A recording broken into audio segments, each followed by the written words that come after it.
Things I learned in 2025, part 3, because apparently I talk too much. The other thing would be, in a tough situation, just remember that you love them. So it depends. This is very much just depending on the situation that you're in. In no way, shape, or form am I telling you to stay in any toxic relationships or any toxic, anything. Like, it's not that.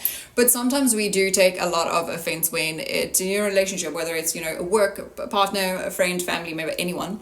We tend to put our own feelings first because, again, we tell you to put yourself first and, those kinds of things. But sometimes you just need to take a step back and realize that just because you're ready for something to happen or you are in a place where this cannot happen, it doesn't mean that they are. People don't actually grow at the same speed. Otherwise, we would all be in the same people. The world would have died at the same time.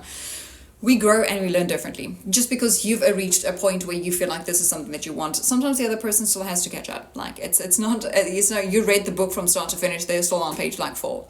And when you're in that current situation where it feels like you really just want to let go of everything and just be like, I'm done, just take a step back and realize you love them, as in try and approach them also with some care and, just mindfulness that sometimes, again, just because you're ready does not mean that they are. So again, if it's a toxic situation, I'm not saying to stay in it, but just being mindful that just because you want something to happen doesn't mean the rest of the world has been aligned yet. You sometimes have to wait.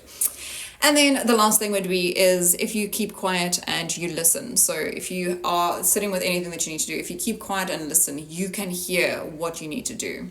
It's generally the thought that you're like, ooh, that might be it, and then it's not. So in theory, not in theory, in reality, the most difficult thing to do would be the right thing to do. So if you just sit and listen, the thing is going to come to you, and if you proceed to do it, all your problems will be solved, because that's the thing you need to do. The hardest thing to do is probably the right thing to do.